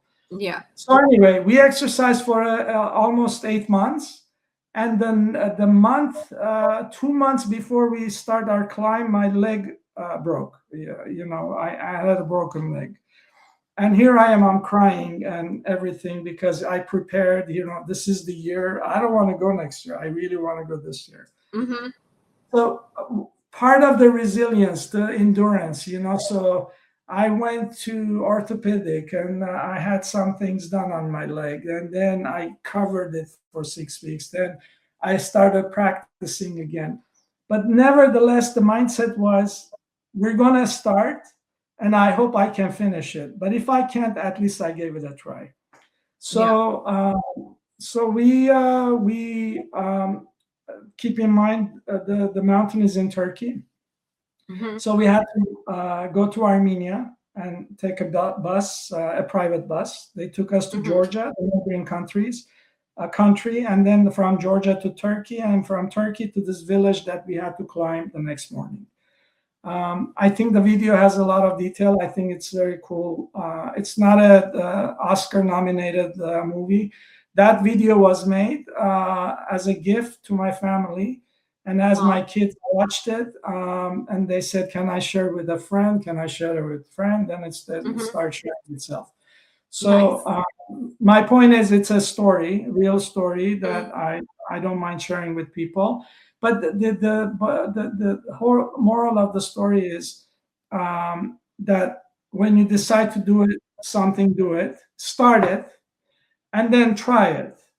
But imagine it's going to be hard. So we talked about entrepreneurship. Of course, you should start, but yeah. imagine it's going to be hard. So if you have Hmm. that resistance and that resilience, then go ahead and do it. Don't wait on it. Don't sit on it. Hmm. So we had to sleep on the mountain for 2 nights. The second night, again, back to life moments. My son develops really like high fever and like he couldn't even walk. High temperature. He's weak. He's white, and he's he's bad. Hmm. So I think he got food poison, or he was tired, or whatever it was. So that moment was a decision making. So again, critical Yeah. thinking, making decisions. Yeah. So we had to sleep for like 3, 4 hours only and get up at midnight so we can climb on the top of the mountain. Hmm. So I told my son, "You're not feeling well, and I am your dad, and I'm saying we should not climb the mountain. Where we are, it's good for us. We're going to see our friends go and come back, because I will never sacrifice your health over this." And he goes, "No, Dad, I'll be fine. I'll be fine." I said, "Well, thanks for letting me know, but if you're not fine, we're not going." Well, guess what? Again, Sarah, I've been saying this. If something is meant to be, it will be. I don't know how. I still don't have an answer. Hmm. But Alex woke up 4 hours later without any fever, without any loss of energy, without anything. Hmm. And here I am looking at him. I said, "Alex, are you okay?" He says, "Dad, I'm okay. Look at me." So he stood up. He wants to dress up to get off the tent. Yeah. And then I looked at him. I said, "Are you sure?" He says, "Yes, I'm sure," because I was hesitating. And then we climbed the mountain together. Hmm. So what I told him when we reached to the top, which is almost 17,000 feet, by the way. So it's 5,300 meters. So the last leg was extremely difficult. It was all ice, glacier, minus 29 degree Fahrenheit. We had to use special shoes and all that. Uh-huh. And we reached to the top. I cried for like 30 minutes. I hugged him, and I told him the first thing I told him, "I can't believe we reached this high. We reached at the top of our mountain. Hmm. But just remember this day, because what you went through yesterday and how you picked up today and you reached to the top of our mountain, this is Yeah. the most difficult thing you have achieved when you were at the age of 18. So do not compare anything else, any other difficulties in your life with what you went through today. So anything else is nothing compared to what you did." So Yeah. in a way, that was a good lesson learned to my son, that Yeah. he was Oh. incredible. He was Hmm. incredible. The only thing I can say, maybe you researched a little bit, it's claimed that the Noah's Ark is landed on Mount Ararat. Okay. Noah's Ark. And I don't know what that has to do with how he felt the next morning, but I can certainly tell you it was not the medication I gave him, because we didn't have a lot of medication to make him Uh-huh. feel better. Is it Oh, fate? Is I it love that. destiny? It was meant to be. Somebody was looking at our shoulder saying, "You tried so hard. This is the year you have to do this," father and son. You see, things happen to you. Hmm. If you have these good intentions, you worked hard, you really, really tried hard, and you were rewarded by completing your journey. Yeah. You took the step. Yeah. But something helped us, somebody pushed us, some mindset was clear, where I'm going to do this because I wanted to do this. Yeah. So, anyways, it was an incredible moment, and I would never forget in my life. It's amazing. Um, yeah. And it's funny. It's almost like I'm getting a theme. I had another podcast guest who's also a mountain climber. Isn't that funny? And when I asked you to come on the podcast, I didn't even know that about you. So it's funny how that happened. Yeah. It's like I don't know where that's coming from, that energy, but maybe it's, I don't know, the energy of the mindset of the people who decide to do mountain climbing. Maybe there's something that's resonating with me. I feel like in some ways, you know, I've been really pushing my fitness journey recently, but just things with, you know, even the doctoral journey to me, I'm, you know, the first person in my family who I think even got a master's, if I'm not correct. So master's and now doctorate. So, and you know, that has a lot of pushback on it because I think their mindset a lot in my family is work. So a lot of times it's, you know, so I've had a lot of resistance with the path I've chosen, but I keep going and keep seeing my dreams. And I think what you were talking about, that's just so amazing that you guys did that and the whole meaning behind it with, you know, you being Armenian and all that. It brings such special meaning to you climbing that mountain. And it's such a great, great story. Thank you. You said something very important. Let me just touch on that quick. Mindset. You said mindset. I think, they all are important. You know, resilience, mindset, and all that. But I think doing things like that, like a mountain thing, it's mindset over body. It's physically you have to be fit, but you may be fit and not be able to climb. So I think you develop that mindset in anything you do in your lives. You know, I always say this, and sometimes people ask me, have you climbed mountains before that? I said, no, I am not a mountaineer. I'm not a mountaineer, but I climbed the mountain. And guess what? 2 years later, I am not a runner, but I ran a marathon. Yeah. Because of the mindset. And by the way, I ran a marathon in 2017, and I'm proudly mentioning that to everybody because I finished it in 5 hours and 55 minutes. And some people finished it in 2 hours and 3 hours.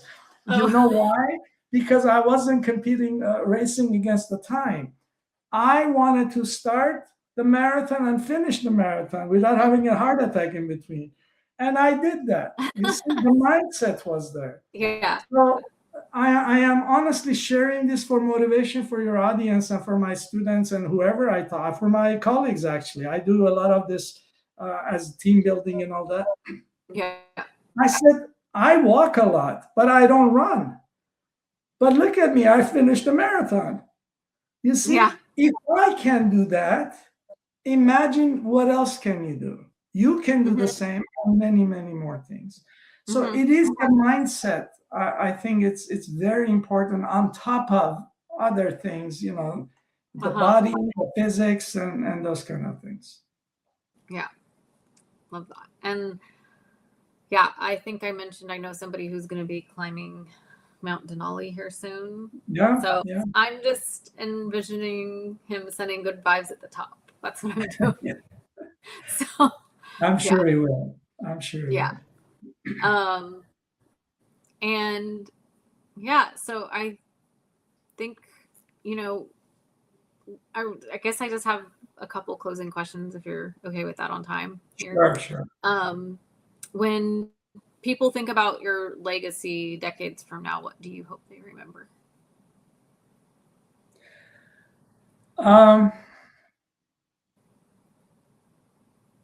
He was a kind man and a simple man. Yep. Got that. That's it. Yeah. Okay. And nothing. Those are good though. That's good. And if you could, what do you hope basically with the companies, your innovations, all the patents and the technology and all, and, you know, your, everything that, you know, you've invented, what do you hope mostly, ultimately, it would have an impact on the world? It sounds like to me it would be like the civilizations that need help, like you're talking about the electricity or maybe people without running water, things like that. That's kind of what I'm getting from you today. Would you say that's? Yes, I think sadly, and I'm at the core of innovation and all that. I think there are 8 billion people on this planet Earth right now. Maybe 3 billion out of 8 billion are not living in great conditions. Mm-hmm. And great condition means from hygiene, from infrastructure, from electricity, from water. People are dying from, kids are dying from diseases that are preventable. Mm-hmm. Drinking bad water, like the kids die, So Mm-hmm. you wonder sometimes, with all these things that we have and with the resources, the brain power, the education, the inventions, the speed to create and reach, and we still have all these problems. So from a social perspective, social wellness perspective, I think those are the type of things we must create. Any inventions or innovations in those areas, electricity, water, medical attention, and Mm-hmm. those things. So I think that's from social impact on the human beings. But my passion going forward is going to be helping save you, Mm-hmm. Mariam Torosian, to lead and um, make a lasting impact globally, to not eliminate, because I think that's hard to eliminate, but to Mm-hmm. improve the gender inequality and abuse against women and children and human trafficking. I Yeah. think I think that would be my personal goal, not a career goal. Mm-hmm. Mm-hmm. Yeah, I think those are the things I'm going to pay attention to, and of course, um, I'm going to finish what I've started, and then Yeah. and transfer what I know to my kids. Mm-hmm. Love that. And I do a lot of volunteer work with IJM, International Justice Missions, Yeah, for the human trafficking stuff. So yeah, that all plays into all that. It'd be great if somehow there could be a collaboration with that. absolutely. And if you could leave the audience a message about leadership, imagination, and living a meaningful life, what would it be? And that could also play into, I always like to know when I see, because like your marriage, like with your wife, do you have like any meaningful advice for that too? It could even be in that, because for people out there, and I would say that's one of the most important things, is to have a happy, successful marriage. Too, that plays into the whole package, I would say. Yeah, great question. Um, Let me start with marriage. So I've been married for 34 years. And as you noted, sometimes I don't remember everything I've done, but when I'm reading, or when somebody's reading it and I'm saying, I'm hearing all those things. And for most of those achievements, my wife was behind me. Mm-hmm. So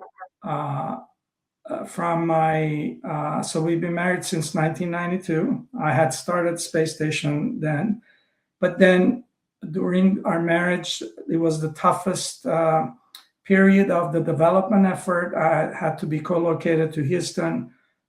We were just married, and now I'm in Houston, and Mm-hmm. working with astronauts and all that. She comes and visits me. So what I mean by that, so she was 100% behind me, supporting me as a newlywed. And when my kids were born, I was always available and around, and a great Uh-huh. father and a husband. But nevertheless, it was her support Yeah. only that allowed me to achieve what I have achieved in life. Mm-hmm. Because she realized what I'm doing is not for the matter of being selfish, but it's for the common good, and perhaps a good way of leaving behind some learning and wisdom to my kids, because Mm-hmm. kids learn how your parents are behaving or acting or working. Yeah. So I told you I saw my father work really hard. I thought that's normal life. So Mm-hmm. when I was working hard, I wasn't as upset because I thought my father did it and our Yeah. ancestors went through the genocide. So who am I to complain? Mm-hmm. So I think a strong marriage, a woman or a person that you have as your wife or your husband as are the foundation of your success career wise or personal wise. So I consider her the role model as well as the my support. If she wasn't around, I couldn't have done this. And the number one cheerleader, and recognizing my achievements first. Like Mm-hmm. genuinely, she comes and says, "I can't believe you have done that." Not in a bad way, like in an encouraging way. Yeah. And but the key to that is relationship, communication, and respecting one another. I think again, this is not a marriage therapy or anything like that, but we talked about kids learning. In my opinion, kids learn what they see at home. I'll give you an example. When my kids were young, I would come home, they were doing homework, I would kiss them in the head because I didn't want to disrupt them, like they were doing homework. They come home now, they kiss me in the head. They learn that it's a one way of showing Yeah. love, and this respect is yeah, they don't want to interrupt me, but they kiss me on the head. They saw me doing it, they're doing the same. Mm-hmm. They see me holding hands with my wife. My son who just got married, he's holding hands with his wife all the time. Not Mm-hmm. even now that they're married, before they got married. So Yeah. it's like those things. I think those make me happy. So Uh-huh. uh, Mm-hmm. it's yeah. I am a simple man, but I think I try to do simple things in life Yeah. that has greater returns. Mm-hmm. Mm-hmm. And so my wife has been the best supporter of me. And for entrepreneurs, take the steps. Don't sit on it. There's a saying that says, indecision is a thief of opportunity. You sit Can on you a say that again? decision. Indecision is a thief of opportunity. Like Okay. your opportunity is being stolen from you. Mm-hmm. If Okay. you're not deciding soon. Decide. If it's a bad decision, you'll know. If it's a good decision, then you better do it quicker Yeah. so you get the results. Mm-hmm. The other thing, I don't want to end on a sad note, but life is truly short. I can't believe I'm 66 years old. I can't believe I lived here for 48 years. I can't believe I've done all those things that you read to me in the beginning. And here I am. I'm not done, but life has gone. Yeah. It's moving. So there's a saying, yesterday is past, today is present, tomorrow is a gift. Yeah. So we look at it, we understand it, but we don't apply life principles to it. Mm-hmm. So Mm-hmm. if you truly believe in that saying, which is true, life is short, but it's beautiful. Then we should treat every day as a birthday. Imagine when it's your birthday, you get up happy, jolly, you dress up, you can't wait. Somebody sending you a text, oh, happy birthday, honey. Happy birthday, Sarah. Like you look beautiful, this, that. You imagine that day. Yeah. You have to make that every day. Not Yeah. when you turn 30, not when you turn 40. The anniversary, like it's golden anniversary, golden Yeah. day. It's not easy. I remind myself every day, but the blessing we have versus the other 3 billion people who do not, is we Mhm, stand mhm. up, we walk, we talk, we smell, we see, we have conversations, we watch, we learn. Many people in this world do not have that opportunity. So Yeah. I think if we live every day as if it's our birthday, and then understand the element of kindness and the importance of Mhm. kindness, that'll be a good world. Thank you for that. I love all that. Thank you for those, all of that. I know that yeah, priceless wisdom, everybody. Thank And you. so is there anything next or on the table you want to share? I know in your world of entrepreneurs, I know a lot of times you don't share what's coming next, but is there anything you want to share with anybody that Yeah, I'm going to share something with you which has okay. nothing to do with entrepreneurship because we talked about it. Okay. So, my son is getting married in Costa Brava, near Barcelona, on June Mm, 17th.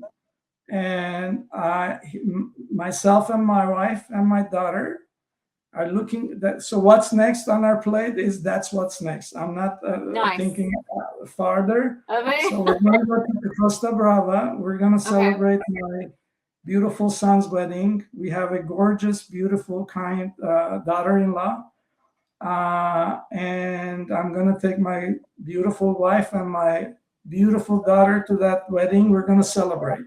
So Nice. what I'm gonna do after that, God knows. But I'm not retiring. But my focus is just my son's wedding. To be sure, we're gonna have a great time and celebrate together. Lovely. Oh, that's so exciting. Congratulations on that. Thank you. And Barcelona is somewhere I would like to actually go. That's on my list. I know they have kind of an art scene in Barcelona too. So, It's beautiful. um, Costa Brava yeah. is on the hills and there's ocean in front of it. So it's a beautiful place. It's going to be a magical experience. So looking forward to that, nothing else. Oh, all right. Well, thank you again for being here, Dr. Zarik Boghossian. And yeah, I just want to thank everybody for listening today to the Dr. Random podcast. And if anybody wants to get in touch with you, would you want to share what you're comfortable with if anybody wanted to get in touch with you? Sure, you have the link. Maybe you can post, and I Mm-hmm. don't know if email is necessary. Maybe I can share with you, and you can. So yeah, Okay. I think maybe as part of your posting, you can share some information. All right. All right. Well, thank you again, and I appreciate it. And this has been a wonderful conversation. And thanks for all your words of wisdom and advice and just everything. And yeah, so as always, here on the Dr. Random podcast, I'm gonna say ciao.